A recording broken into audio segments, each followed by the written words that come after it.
Let me ask you something honest. How much money have you spent on your gaming setup in the last year or two? A new monitor, a mechanical keyboard, maybe a headset, some RGB lighting, a better chair. It adds up fast. And I'm not here to judge that, because I've done the exact same thing. But here's what nobody talks about. Most people who are spending money on their gaming setups are making at least 2 or 3 of the mistakes I'm about to cover. And these aren't small mistakes. I'm talking about hundreds of dollars, sometimes more, completely wasted. Not because people are careless with money, but because the gaming industry is very, very good at making you feel like you need things that you actually don't. So in this video, I'm going to walk you through 5 gaming setup mistakes that are silently draining your wallet, and more importantly, I'm going to tell you exactly what to do instead. Let's get into it. Mistake number 1. Buying a high refresh rate monitor before your PC can actually use it. This is probably the single most common and most expensive mistake in the entire gaming community, and it happens to beginners and experienced gamers alike. Here's how it goes. Someone walks into a store or opens a product page, sees a 144Hz or 165Hz or 240Hz monitor, reads that it's better for gaming and buys it. Spent maybe $250, $300, maybe more. They plug it in, they start playing, and they feel like something is slightly better, but they're not quite sure what. Here's the reality. A high refresh rate monitor only makes a visible difference if your PC or console is actually pushing enough frames per second to take advantage of it. If you're playing a game and your system is only outputting 45 or 60 frames per second, buying a 240Hz monitor does absolutely nothing for you. You are paying for a number that your hardware cannot use. Before you buy any monitor, you need to know your average FPS in the games you actually play. Not the maximum, not the benchmark results, your real average during actual gameplay. If that number is sitting around 60, a 60Hz monitor will serve you just as well and save you significant money. Invest that difference into upgrading your GPU or CPU first. Once your hardware can consistently push above 100 frames per second, then it makes sense to upgrade the monitor. The monitor should be the last upgrade, not the first. Get your performance up, then get the screen to match it. Mistake number 2, spending big on RGB. When your actual performance hardware is outdated, I'll be straight with you. RGB looks incredible. A fully lit desk setup with a glowing keyboard, mouse, and lighting strips behind the monitor. It photographs well, it looks great on camera, and it genuinely feels good to sit in front of. I get it completely. But RGB does not make you play better. It does not reduce input lag. It does not increase your frame rate. It does not improve your audio. It is purely visual. And yet, people spend $150 on an RGB mechanical keyboard when they're still gaming on a monitor with terrible response time. They spend $80 on desk lighting strips when their headset audio quality is so bad they can't properly hear enemy footsteps. They buy a $60 RGB mousepad when their actual mouse has mediocre sensors. The rule is simple. Performance hardware always comes before aesthetic hardware. Your monitor's response time, your headset's audio quality, your mouse's sensor accuracy, your internet connection, these things directly affect how well you play. RGB affects how good your setup looks in photos. If your budget is limited, which most people's budgets are, spend it on performance first. Once your actual gaming experience is dialed in, then add the aesthetics, not the other way around. Mistake number 3, buying a gaming chair. Before fixing your monitor, height and desk setup. Gaming chairs are one of the most aggressively marketed products in this entire industry. Every major gaming brand has one. Every YouTuber seems to be sponsored by one. They look incredible on camera. They have lumbar support written on the box, and for a lot of people, they are a complete waste of money. Here is the truth about gaming chairs. Most of them in the $150 to $300 price range are built primarily for looks, not ergonomics.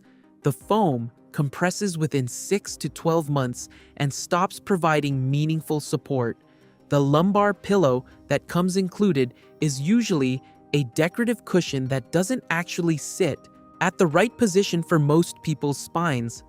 And the racing seat bucket design, while visually striking, is not what ergonomics experts recommend for long sitting sessions. But more importantly, even if you buy the best chair in the world, it will not help you if your monitor is at the wrong height. Your desk is too high or too low for your arms, or your keyboard is positioned incorrectly. Chair comfort is just one piece of a larger ergonomic puzzle. Before spending $250 on a gaming chair, spend $30 on a monitor stand or arm to get your screen at eye level. Make sure your elbows are at roughly a 90-degree angle when your hands are on your keyboard. These small, cheap adjustments will do more for your comfort and your health than any chair brand. If you do want a chair upgrade, look at proper ergonomic office chairs. Brands like Autonomous, H-Beta, or even a secondhand Herman Miller will serve your body far better than a racing-style gaming chair at the same price point. Mistake number 4. Buying a mechanical keyboard. Because it's better for gaming, without understanding what you actually need. Mechanical keyboards have become almost a rite of passage in gaming setups, and they are genuinely good products. I'm not going to tell you otherwise, but there is a lot of confusion and marketing noise around them that leads people to spend more than they need to, or to buy the wrong thing entirely. First, let's be clear. For the vast majority of games, shooters, open-world games, RPGs, sports games, the type of keyboard you're using has almost no measurable impact on your performance. The difference between a membrane keyboard and a mechanical keyboard in terms of actual gaming outcome is minimal for most people. Where mechanical keyboards genuinely shine is in typing comfort and feel in specific competitive scenarios where actuation speed matters. Second, if you do decide to buy a mechanical keyboard, the switch type matters more than the brand name on the box. Linear switches like reds are smooth and quiet, good for gaming. Tactile switches like browns give you feedback without the loud click. Clicky switches like blues feel satisfying, but are loud enough to be a problem if you're on calls or living with other people. Most people buy whichever keyboard looks coolest in the photos without ever considering the switch, and then they're disappointed with how it feels.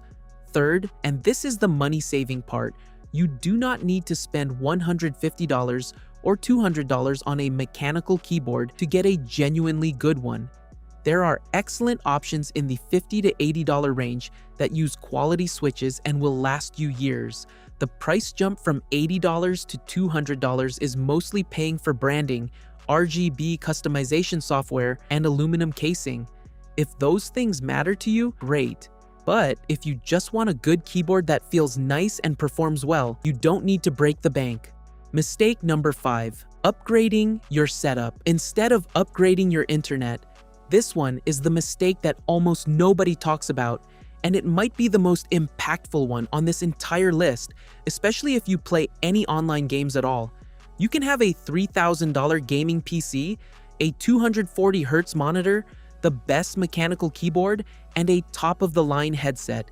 And if your internet connection is unstable, you will still experience lag, rubber banding, packet loss, and disconnections.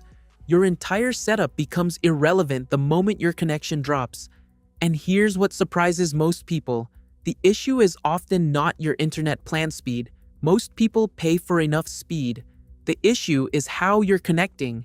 If you're gaming on Wi-Fi, especially if your router is in another room or another floor, you are introducing unnecessary instability into every single online game you play. Wi-Fi signals fluctuate. They get interrupted by walls, other devices, and interference from neighboring networks. The single best upgrade many gamers can make costs between $15 and $40. It's an Ethernet cable run directly from your router to your PC or console. A wired connection is stable, consistent, and dramatically reduces the kind of latency spikes that get you killed in competitive games. No RGB, no aesthetic appeal whatsoever, just a cable. and it will improve your online gaming experience more than almost any hardware upgrade you can buy. If running a cable is not practical in your space, the second best option is a power line adapter, which sends your internet signal through your home's electrical wiring. Not as good as direct Ethernet, but significantly better than Wi-Fi for gaming. Sort your connection first, then worry about the rest of the setup. If any of these hit close to home, drop a comment below and let me know which mistake you've made. I guarantee the comment section is going to be very honest. Like the video if it helped, subscribe if you want more content like this, and I'll see you in the next one.